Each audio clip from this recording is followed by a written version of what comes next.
বিজ্ঞানীদের ধারণা, তারা ধারণা করে বলেছে পৃথিবীর প্রথম প্রাণীর নাম হচ্ছে অ্যামিবা। কি নাম?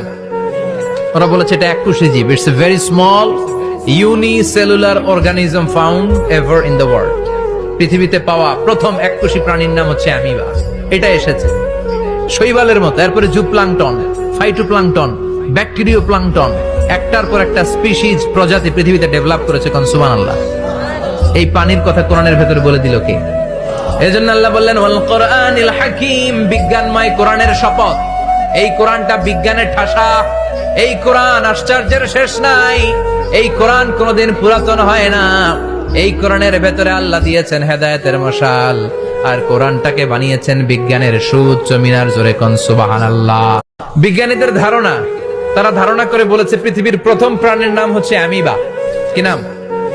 ওরা বলেছে এটা এককোষী জীব। It's a very small unicellular organism found ever in the world.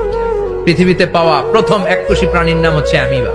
এটা এসেছে শৈবালের মতো, এরপরে জুপ্লাংটন, ফাইটোপ্লাংটন, ব্যাকটেরিও প্লাংটন, একটার পর একটা স্পিসিজ প্রজাতি পৃথিবীতে ডেভেলপ করেছে। কোন সুবহানাল্লাহ। এই পানির কথা কোরআনের ভেতরে বলে দিল কে? এজন্য আল্লাহ বললেন ওয়াল কোরআনিল হাকীম, বিজ্ঞানময় কোরআনের শপথ। এই কোরআনটা বিজ্ঞানের ঠাসা। এই কোরআন আশ্চর্যের শেষ নাই। এই কোরআন কোনোদিন পুরাতন হয় না।